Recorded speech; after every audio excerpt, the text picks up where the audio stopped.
Hey guys, WhatsApp. আশা করছি সবাই অনেক ভালো আছো। প্রায় অনেক দিন পর আজ তোমাদের সাথে একটা নতুন ব্লগ শেয়ার করতে যাচ্ছি। আশা করছি আমার আজকের এই ব্লগটি তোমাদের অনেক বেশি ইন্টারেস্টিং লাগবে। আজকের এই ব্লগে থাকছে আমার সামার মর্নিং রুটিন, অর্থাৎ গ্রীষ্মকালে এই অতিরিক্ত গরমে আমার দিন কিভাবে কাটে, সেই সাথে কিছু টিপসও থাকছে। আর তোমাদের কাছে অনেক অনেক দুঃখিত, কোনো একটা কারণে আমি অনেক দিন ধরে কোনো ভিডিও আপলোড করতে পারিনি। তবে তোমাদেরকে অনেক অনেক ধন্যবাদ জানাই, তোমরা অনেকে আমাকে কমেন্ট করে জানিয়েছিলে আমি ঠিক আছি কি না। তো সব শুভাকাঙ্ক্ষীদের আমি অনেক অনেক ধন্যবাদ এবং কৃতজ্ঞতা প্রকাশ করছি। তোমরা দেখতে পাচ্ছ আমার সকালটা শুরু হয়ে গিয়েছে, আর সকালেই আমি ঘুম থেকে উঠে ফার্স্টে একটু ফ্রেশ এয়ার নেওয়ার জন্য বাইরে চলে গেলাম। আর এখন দেখতে পাচ্ছ আব্বু অফিসে যাচ্ছিল। আব্বু অনেক সকাল সকালেই অফিসে চলে যায়। আব্বু তার কাজের প্রতি অনেক বেশি দায়িত্ববান, তার জন্য তিনি যথাসময়ে অফিসে চলে যায়। আর দেখতেই পাচ্ছ বাইরে অনেক রোদ উঠে যাচ্ছে ধীরে ধীরে। আসলে সকালবেলার সময়টাতে একটু মেঘলাই থাকে, তবে 7টার পর একটু একটু রোদ আসা শুরু হয়ে যায়। আর 10টার পর থেকে তো এত বেশি রোদ থাকে, গ্রীষ্মকালে অনেক বেশি গরম পড়ে এই সময়টাতে। তো আমি এবার ভেতরে চলে যাচ্ছি, আর যাওয়ার আগে এই গ্লাসটা অফ করে দিচ্ছি। আর গরমকালে তোমরাও চেষ্টা করবে বারান্দা বা ব্যালকনি, জানালা এই সব কিছু সকালবেলার সময়টাতে একটু বন্ধ রাখতে। এটা আমি নিজের এক্সপিরিয়েন্স থেকে বলছি। আগে আমি এসব খোলা রাখতাম, আমি মনে করতাম যে বাইরে থেকে একটু বাতাস আসবে, তো এইগুলো খোলা রাখলে কিন্তু রুম অনেক বেশি গরম হয়ে যায়। তো সেই জন্য আমি চেষ্টা করি এগুলো দিনের বেলাতে বন্ধ রাখতে, গ্লাসগুলো প্রয়োজন না থাকলে আর কি। তো বন্ধ রাখলে আসলে রুম একটু হিট হয়ে থাকে না, একটু ঠান্ডাই থাকে রুমগুলো। তোমরাও ট্রাই করে দেখতে পারো। আর খালি পেটে কিন্তু আমি সকালবেলা সবার আগে চেষ্টা করি 1 থেকে 2 গ্লাস পানি খেতে, তবে তোমরা চাইলে 3 থেকে 4 গ্লাসও খেতে পারো, এটা অনেক বেশি ভালো হয়। আর অবশ্যই চেষ্টা করবে একটু কুসুম গরম পানি খেতে। তো আমি মাঝের মধ্যে কুসুম গরম পানি খাই, আবার মাঝে মাঝে নর্মাল পানি খেয়ে নিই। আর খেয়ে আমি আমার বিছানাটা গুছিয়ে নিই, আর ওয়াফিহার রুমেও চলে এসেছিলাম। তোমরা দেখতে পেয়েছো ওয়াফিহা এখন স্কুলে যায়নি, সে কিন্তু অনেক জলদি ঘুম থেকে উঠে যায় আমার মতোই, তারপর স্কুলের জন্য রেডি হয়। যেহেতু আমরা অনেক ভোরে ঘুম থেকে উঠে যাই, আমরা অনেকটা সময় পাই। আমি তো অনেক সময় চেষ্টা করি ওয়াফিহাকে সকালবেলা একটু পড়তে বসানোর অভ্যাস করতে। তো যারা স্টুডেন্টরা আছো তাদেরকে অবশ্যই বলবো সকালবেলা খুব ভোরে ঘুম থেকে উঠে নিজে ফ্রেশ হওয়ার আগেই পড়ার টেবিলে চলে আসবে, ম্যাথ করার চেষ্টা করবে, ইংলিশ সাবজেক্টটা নেওয়ার চেষ্টা করবে।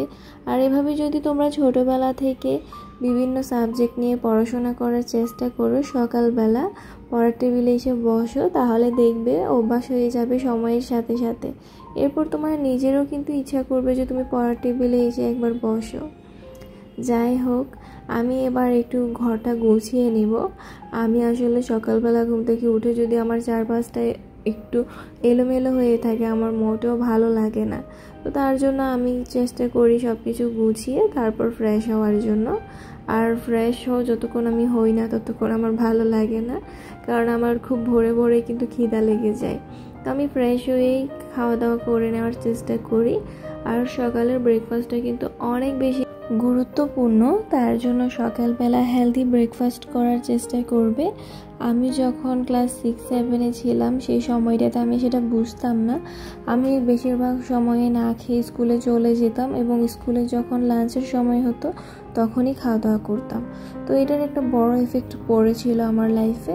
তো তার জন্য আসলে এমনটা করা উচিত না। সকালবেলা অবশ্যই খাওয়া দাওয়া করার চেষ্টা করবে, একটু হেলদি খাবারই খাওয়ার চেষ্টা করবে। এখানে দেখতে পাচ্ছ অনেক সিম্পল একটা রেসিপি আমি শেয়ার করেছি। আসলে রেসিপি বললে ঠিক হবে না, কারণ আমি তোমাদেরকে বলিনি কিভাবে বানিয়েছি। তোমরা দেখে বুঝতে পেরেছো এটা খুবই সহজ, শুধু লবণ আর চিনি দিয়ে ডিমটার সাথে পাউরুটিটাকে টোস্ট করে ফেলেছি। আর তেল খুবই কম দিয়েছি, কারণ ইদানিং আমি তেল একটু অ্যাভয়েড করার চেষ্টা করি। আর এবার খাওয়া দাওয়া করে কিন্তু আমি সব সময় আমার প্লেটটা ধুয়ে ফেলার চেষ্টা করি।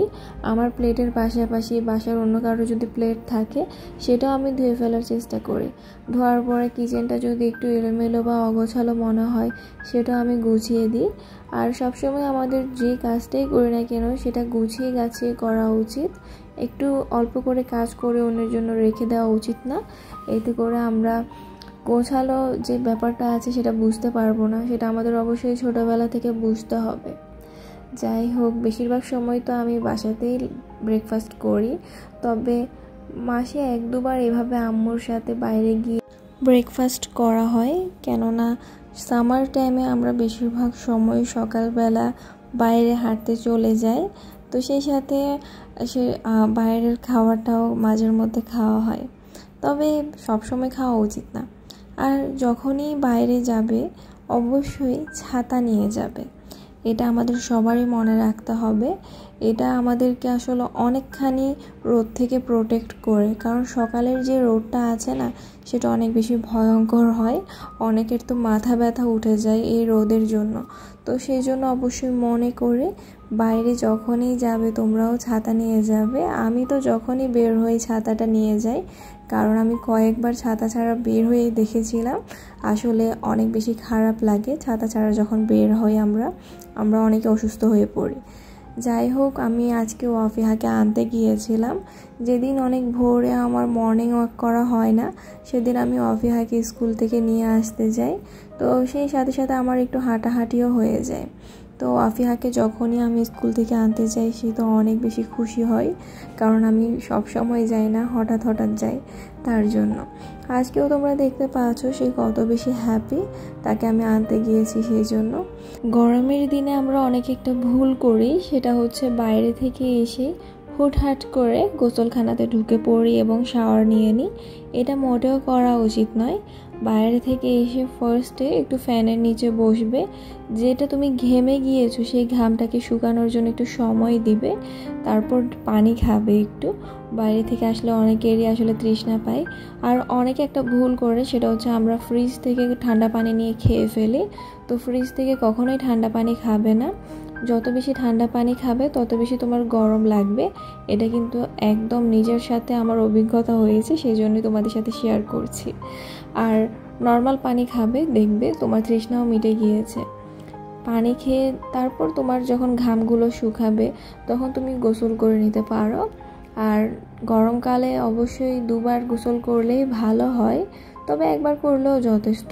তবে যাদের একটু বেশি গরম লাগে তারা 2বার গোসল করতে পারো, ঘুমানোর আগে 1বার এবং বাইরে থেকে এসে 1বার। তাহলে দেখবে মোটেও গরম গরম সেই ফিলটা তোমার হচ্ছে না।